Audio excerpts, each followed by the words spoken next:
कैसे हैं दोस्तों। आज मैं आपको बताऊंगा कि जो एसएससी की बाइबल बोलते हैं जिस बुक को ए.के. सिंह, उसके जो सबसे इम्पोर्टेंट एक सेक्शन है वन वर्ड सब्स्टिट्यूशन। ठीक है, उसको पढ़ना कैसे है, क्योंकि ये देखो इतने ज़्यादा हैं वन वर्ड, मतलब कि आप एक प्रॉपर तरीके से नहीं पढ़े तो इन्हें याद नहीं रख सकते। ठीक है, तो इतने इतने हैं, देखो ये भी अभी ख़त्म नहीं हुआ है, इतने हैं इतने। तो अगर इसको ढंग से नहीं पढ़ो ना तो आप इसको लॉन्ग टर्म याद नहीं रख सकते कभी भी। ठीक है, तो बताऊँगा इसको पढ़ना कैसे है आपको। ठीक है, क्योंकि मैंने भी ऐसे याद किए थे, मेरे को बिल्कुल भी याद नहीं था शुरू में। ठीक है, एक भी याद नहीं था, फिर मैंने धीरे धीरे करके इसको याद किए। ठीक है, अगर आप सोच रहे हैं कि इसको 10 दिन में याद करके छोड़ देंगे तो ऐसा नहीं हो पाएगा। ठीक है, आपको टाइम देना पड़ेगा इन चीज़ों में। तो जैसे जो लोग अभी 2020 वाली एसएससी सीजीएल या सीएचएसएल का पढ़ रहे हैं, तो उनको कैसे स्टार्ट करना चाहिए मैं बताता हूँ। ठीक है, तो मैंने कैसे किया था वो भी मैं बताता हूँ। तो मैंने क्या किया था कि जैसे इसमें ना अल्फ़ाबेटिकल ऑर्डर में दे रखे हैं। ठीक है, ABCD में दे रखे हैं। देखिए ये ए वाला है, फिर अभी जैसे यहाँ से बी स्टार्ट हो रहा है। ठीक है, तो अब क्या करना है आपको कि आपको डेली का एक अल्फ़ाबेट उठाना है।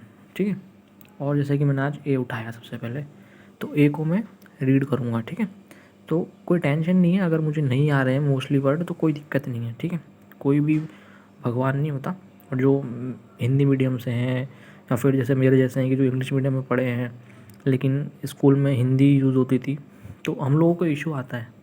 ठीक है, तो कोई डरने वाली बात नहीं है, क्योंकि भाई दो ही चीज़ें, या तो आप बहुत ही इंटेलिजेंट होंगे, ठीक है, या फिर आप मेहनत से दूसरों से आगे बढ़ जाएंगे। तो हमारे पास तो एक ही ऑप्शन है कि हम मेहनत से आगे बढ़ें। ठीक है, क्योंकि बहुत इंटेलिजेंट तो मैं नहीं हूँ, आप शायद हों, और जो नहीं है वो ठीक है, कोई दिक्कत नहीं है। तो कैसे करना है कि सबसे पहले ए उठाओ। ठीक है, अब ए से रीड करना शुरू करो। ठीक है, इसमें से कुछ वर्ड होंगे जो आपको आते होंगे, ठीक है, जो पहले से आते होंगे। अगर नहीं आते हैं कोई बात नहीं, जो नहीं आ रहा है उसको टिक करते जाओ। ठीक है, जैसे मैंने टिक कर रखे ना, ऐसे टिक करते जाओ। ठीक है, अब जैसे पहले दिन सिर्फ ए पढ़ना है, तो मैंने जैसे ए ख़त्म कर लिया, ए तक पूरा ख़त्म कर लिया। ठीक है, अब मैंने जो ए पे नहीं आए वो टिक कर रखे हैं। ठीक है, अब अगले दिन क्या करूँगा मैं कि बी मेरे को स्टार्ट करना है, लेकिन बी तब स्टार्ट करूँगा जब एक बार मैं फिर से ए वालों को पढ़ लूँगा। ठीक है, मेरे को रटना नहीं है, पढ़ना है बस। ठीक है, रटने की ज़रूरत नहीं पड़ेगी, मैं गारंटी दे रहा हूँ आपको, सिर्फ पढ़ना है, रीड करना है। ठीक है, और ढंग से रीड करना है। ठीक है, मतलब ऐसे पढ़ना है कि जैसे यहाँ पे एवेरेशियस लिखा है तो इसका मतलब है one who is greedy for money. तो ऐसे पूरा बोलने की ज़रूरत नहीं है, एवेरेशियस मतलब लालची, ऐसे करके आपको याद होना चाहिए।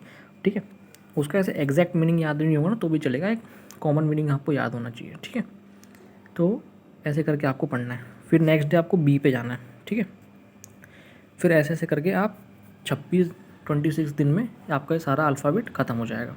ठीक है, तो उसके बाद क्या करना है आपको कि उसके बाद ना आप पूरा के पूरा रोज़ रिवाइज़ नहीं कर पाएंगे, मतलब A to Z पूरा रोज़ रिवाइज़ नहीं कर पाएंगे, क्योंकि उसमें टाइम बहुत लगेगा। तो आप क्या करो, इसको 3 सेक्शन में बांट दो। ठीक है, कैसे कि मैंने बांट रखा है कि ए से लेके पी तक तो मैं एक दिन पढ़ूँगा, उसके अगले दिन मैं पी से लेके डब्ल्यू तक पढ़ूँगा, और लास्ट के दिन इसमें ना कुछ वो दे रखे हैं, देखो मेनिया दे रखे हैं, स्टडी वगैरह के बारे में दे रखा है। ठीक है, तो एक दिन आपको इसमें देना पड़ेगा कि ये मेरे को पढ़ना है, ये बहुत इंपॉर्टेंट है, इसमें से बहुत सवाल आते हैं। ठीक है, तो ये आपको पढ़ना पड़ेगा। ठीक है, मेनिया वगैरह जो है ये आपको अलग से पढ़ना पड़ेगा। अब देखो इससे ना घबराना नहीं है कि यार मेरे 26 दिन वेस्ट हो गए, मैं क्या करूँ। अब देखो इंग्लिश की खासियत क्या है ना कि आपको शुरू शुरू में टाइम इन्वेस्ट करना पड़ता है, लेकिन जैसे आप रिवाइज़ करते हो ना, जब एग्ज़ाम पास होने लगता है तो आपको टाइम लगता नहीं है। जैसे आपको याद है तो फटाफट फटाफट फटाफट रिवाइज़ होगा ये। ठीक है, तो इसलिए ना शुरू में आपको इंग्लिश में टाइम देना पड़ेगा, लेकिन बाद में आपको टाइम देना नहीं पड़ेगा इतना। और ये ऐसी चीज़ है ना, क्योंकि देखो इंग्लिश में ग्रामर तो आपकी प्लिंथ टू पैरामाउंट से हो जाएगी। ठीक है, उससे बाहर बहुत कुछ ज़्यादा आता नहीं है, और अपन कुछ कर भी नहीं सकते उससे बाहर बहुत ज़्यादा। लेकिन जो वोकेब है ना वो बहुत ही वास्ट वास्ट चीज़ है, और वोकेब अगर आपने इस बुक से कर ली ना, मतलब ये वन वर्ड कर लिए, तो इससे बाहर मोस्टली नहीं आता है।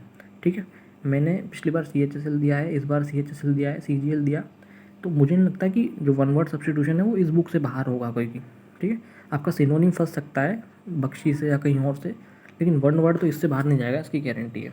ठीक है, तो ऐसे ऐसे करके इसको पढ़ते जाना है, और फिर जो हर मतलब ऐसे आधा आधा करके रिवाइज़ करेंगे ना, तो आपने अगर ये 2 महीने भी रिवाइज़ कर ली ना बुक ये, ठीक है, पढ़ने के बाद, तो कभी भूलोगे नहीं इसको, क्योंकि वन वर्ड याद रहते हैं बहुत लंबे टाइम तक। ठीक है, तो ऐसे घबराना नहीं है रिवाइज़ करने से, क्योंकि रिवाइज़ करे बिना होंगी नहीं चीज़ें, है ना।